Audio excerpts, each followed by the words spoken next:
Seriez-vous prêt à renvoyer tous les imams qui ne prêchent pas en français, tous ceux qui sont financés par l'extérieur, ceux qui appartiennent à des mouvements extrémistes? Et quelle est la place de l'islam en France, selon vous? Il faut qu'apparaisse un islam français, comme il a été dit. C'est-à-dire qu'un islam qui se développe dans les conditions économiques, sociales, politiques de la France. Ce qui devrait être le propre de l'islam, parce que l'islam dit qu'il faut respecter les régimes et les systèmes politiques là où ils se trouvent. Ce n'est pas le cas avec les islamistes. Donc il faut les sanctionner et être implacable à ceux qui se tiennent ce genre de discours. Cependant, il faut se rappeler, et je prendrai là quelqu'un qui est dans la tradition du judaïsme, le fameux Shamia, qui est un expert du Talmud, qui disait « Reçois tout homme avec un beau visage ». Eh bien, on doit penser à recevoir tout homme avec un beau visage.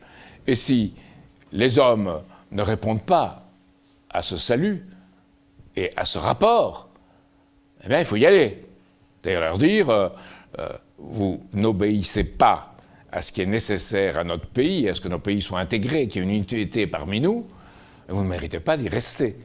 Mais il faut bien voir, il ne faut pas le faire par principe.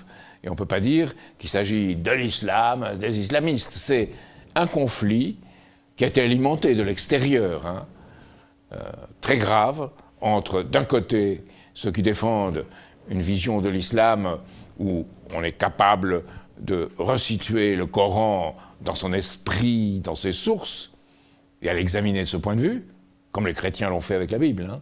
Et de l'autre côté, ceux qui disent c'est comme ça, c'est le texte, c'est rien d'autre.